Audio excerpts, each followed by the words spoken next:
So a couple of days ago, Mod Ramen put a tweet out, or an X out, whatever a post on X out, and he asked, I am picking up the Rex Matriarch boss. What sort of feedback do you have from doing the previous Matriarchs that you'd like to see or not see? So this was obviously pretty interesting because this is talking about the new boss, and I wanted to talk about this, and it was shared over to Reddit as well, and he has also replied through the comments in here too. So what I wanted to do is actually talk about this myself, see what people are saying, see what feedback you're getting, and also see what information we can gather from here too, because of course he's going to be answering questions and stuff, as you can see here already, and then we will sort of leave this video hopefully with more information about what to expect, sort of manage our expectations. So the first comment here alone says, guys, the Rexes are a mid-tier boss, you'll need to chill a bit. So I'm going to assume that somewhere through here people are saying all sorts of crazy suggestions that are like super high level, because Ramen says this, need to manage expectations here. We're not setting out to create the next Zamrak. Also, like, just looking to gather feedback on what sort of things you do or don't want to see from a boss of a similar similar tier, basically. So this is going to be similar to the other Rex Matriarchs, which is a question I definitely had as well on the announcement. I was wondering whether there was going to be like 3 of the Rex Matriarchs, and then the actual Necro boss was going to be maybe a little bit more difficult, more tough. I thought that would have been a cool idea, but it seems like it is just going to be this, which makes total sense anyway. And honestly, I actually don't think this is a problem. I get it. A lot of people are going to be thinking, dead on release. As long as they can manage the rewards properly, we need more mid-tier bosses anyway. The path from like a lower level PVMer to reaching the higher ranks is pretty dull. Like you do the Arc Glacier, you do care about normal mode, you could do God Wars Dungeon 2 to learn a few things as well, but the rewards aren't really that great anyway. You could do Rex Matriarchs, I suppose, but they're just not really worth your time and effort at all. And then you've got to like throw yourself at like Araxi and then Rature, this sort of stuff, right? So having another step up would definitely be good, in my opinion. So there is definitely going to be a mid-tier boss. But let's see what else we can find in here. One of the drops could be an undead dino egg for farming, with the Elder One boosting Necro conjure uptime. Okay, that's a cool idea for like player on ports. As for the ring, could use an upgrade for upcoming quest ring, perhaps letting us combine Moonstone ring with different. So there's a ring coming out with the new quest, right, which is going to increase the souls. Let me actually just pull it up. Okay, so here it is. This is the Zorgoth's Soul Ring, and the way it works is it says that necromancy attacks have a 5% chance to generate 1 residual soul stat. This is the upgraded version, of course. Now, it's been confirmed, actually. I've got a screenshot here from Mod Sponge, that the way this works isn't through every single damage tick that you're going to deal. It's going to be through ability hits only. So, for example, he says, current assumption is most necro abilities count, threads, extra targets, hit counts, conjures don't, bloat ticks don't. Is this correct? And then he's edited down the bottom saying correct. So you can assume that this is still good, but it may not necessarily be best in slot when considering that a lot of places your accuracy is already at 100%, so Reavers is probably still going to be good. At least that's what I've been hearing. I assume, because this isn't going to be a best in slot ring, that of course, being a Rex Matriarch, which drops the current best in slot rings, you would hope that this one is going to drop an upgrade for necromancy. It would logically make sense. I highly doubt that it won't. It just seems the go-to place for him. Make a nice like Rex ring for necromancy as well. So it's a really cool idea.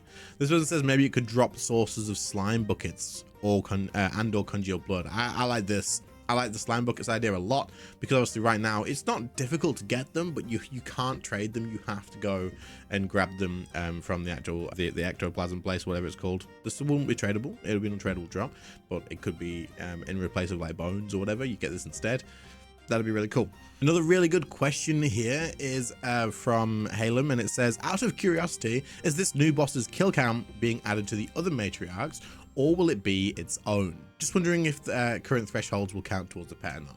And Ramen says currently it shares the kill count, which is pretty cool, but it has its own collection log to give players a cool title for completing. So this kind of actually seems like the best of both worlds. If you've already done a lot of Rexes, maybe you've done the full logs, then you'll already have the thresholds, because it says, so does this mean that the threshold for the Rexes will work for the Osseous or whatever pet then? And then he says C. So this is pretty cool to know. If you already have the other pets, if you already have the thresholds, then you're in going to be a pretty good position to be able to grab the pet from the new boss pretty early on as well. But then you'll still have its own log to go ahead and get all the different drops in different title too. So I think that's done in a pretty good way. But there you go. We know the difference between those now. Someone else down here says something to help people transition from prayer flicking at Glacier into bosses like Rature. There isn't much in between to help learners transition. This is something that I just said before as well, right? Like you go from the lower to mid levels, and then there's like quite a big jump to jump into the next level and the next tier of stuff. There really is. So this would definitely be a good idea. And he says, literally built with that in mind, which is of course good to see. I've made sure to mirror certain interactions that allows players to carry up in Rature. We're getting on top of telegraphing and consistency between bosses of a similar build. For example, all dinosaur rigs should share the same range attack animation when doing range damage. Yeah, this is definitely true. They definitely should. It makes total sense, and you'd be able to expect it when you went to fight them. It's like if you left the Rexes first, you would then walk into Rature and you'd recognize the range attack, right? That makes sense. So this is a really cool idea, and it's good to see that they are looking at building it with certain mechanics and interactions and stuff, so that again it just has a good transition. And PVM it's super difficult to get into for the average player, and there's gonna be some really good PVMers watching this right now and thinking, it's not that bad, man. Like all you do is you just kill the boss, right? Like and for the average player, for most players in the game, a lot of players aren't touching these high level bosses. It's only a tiny percent of players that are actually engaging with the really high level content and doing it on a high level as well, where they're not like struggling or dying quite a lot and all that sort of stuff. So having these bridges is a good way, not only to like boost engagement with the high level stuff, but just to keep players in the game too. Because if they can't physically reach these high levels because they're just struggling and throwing themselves against the wall, then they get bored of it, they get tired of it, and having this option definitely will help with that too. So if there'll be some prayer flicking in this one, how about each missed flick does more damage than the last? God damn. If learning, you're not punished so much for missing the first one or two, but if they're all missed or somebody's trying to soul split camp AFK, then 5 or 6 missed flicks down the line in the kill, he pretty much should kill the player. This helps new players and friends AFKing and soul split camp. So I really like the idea of preventing the AFKing or the soul split camp. I mean, that's a really cool idea and something definitely to keep in mind. But I feel like this could be super punishing for newer players. Like, seeing as it's meant to be built in mind to help people transition across, this sounds like it could be super difficult. But at the same time, you could maybe scale it back a little bit. So rather than 5 or 6 missed flicks, it's like a lot more, and the damage does actually increase. But I like the idea, and the thought of keeping that away is definitely important, but that could be really cool for sure. So this person here says there's still a huge margin between mid-tier and Zamorak or Solat though. I want to see something that we don't just AFK, but is worth the fight. Now this is a really tough balance to actually find, because having it worth the fight for mid-tier is a bit of a tough one. But Raman says, if you try and AFK what I currently have, and then in brackets says at the intended tier of player, you'd probably get merch really quick, which is obviously a good thing, because it's at the intended tier. Like, you can't go AFK Zamorak, right? Like, you got mechanics to deal with, you can't do it. But does this mean that a higher level player can just go in best in slot gear and pretty much AFK it? And the problem with the worth the fight bit is it has to be like relevant to the tier of player again as well. So you can only make it so relevant that if a high level player goes there, they can't just AFK farm the living shit out of it and just get rid of the drops and make the drops crash into the ground because they've all farmed the living crap out of it. And then it's only really worth doing if you can get like stupid numbers of kills now because you have the best in slot gear, right?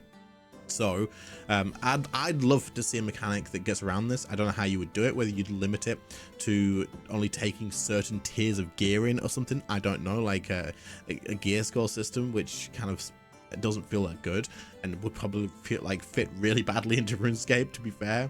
But at the same time, if you could stop the high level players going in and absolutely like destroying the prices and the value of the actual boss, it would be definitely an upside for the lower and mid-tier players as well. Now, of course, like you said, if you try and FK what I currently have with the intended tier of player, this is good because you should absolutely still have that increase in like feel of power. Otherwise, like the scaling everything just to feel the same at all levels feels bad, right? Like you want to get to a point where you could one-shot stuff that you used to not be able to do. But again, it comes back to that value. So I agree with this, and it's tough to balance, and we'll have to see how they do with it. But I don't think we have anything necessarily in game right now that shows a good balance of this, unless it has like invention components where the prices stay high because of invention. Because as a high level player, if you can farm something, if something's good, like 20 mil, 30 mil an hour for a mid or low level player that it's intended for, then a high level player is going to be able to go in there, kill it 2 times, 3 times, 4 times as fast, and get that many times the actual loot as well. And then that obviously brings it all down. So we'll have to see how it goes with that. But I hope they can figure out a balance with that. And maybe you do just restrict the amount of kills that you can do a day or something, because if you think about it, a high level player is going to reach that number a lot quicker than a lower or mid-level player will as well. So maybe you restrict the amount of kills. I don't know. Do you guys have any suggestions for this? This is something that's always confused me with like mid-level content, because if you look at the other Rexes, it's not really worth your time going and like camping those anymore. And especially for like a mid-level player, the amount of difficulty they give for the amount of reward they give, it's not really something that you see a lot of people doing. So when it says 100% a boss like solo normal mode care pack feels like a good in the middle, and Rama says yeah, it's around that. So that sounds good. We can easily see the sort of tier boss that it's going to feel like. Normal mode care pack seems like a really good place to be if you're focusing on like a mid-tier boss. I'm happy with this. I think it sounds good, and probably another like boss around this level is what the game needs for sure. All right, so that is pretty much all I could find on this as of right now. I think there's still quite a lot of information though, and I feel like I have a bit more understanding personally of what's going to happen with the boss too. So hopefully this video has helped you guys out with that as well. Now I'm looking forward to the boss release, don't get me wrong. I don't think it's going to be something I can do long term. Like I'm probably not going to be doing this on stream a hell of a lot, because like I'll try it on release, and then if it's anything like the other Rex matriarchs in terms of difficulty and how much time is worth investing in it, then it probably won't be a big deal. Like early on, maybe while the drops are still expensive, we'll see what happens with it. But hopefully it is a good bridge for those low level, mid levels to get into the high level stuff. If they do a good job at delivering that, and they make it so that the values and stuff still stick around and stay where they should be for someone to want to go and kill the boss, then it's great in my opinion. I think that's the game definitely needs this sort of thing to keep people engaged from like the mid to the end game, because people reach like a certain tier of bossing, they can't progress, and then they just go, ah shit man, this is a bit too difficult, and they don't carry on doing it. So hopefully this bit bridges that. Let me know what you guys think in the comments though. Otherwise I will catch you all in the next one. See you later guys. Bye.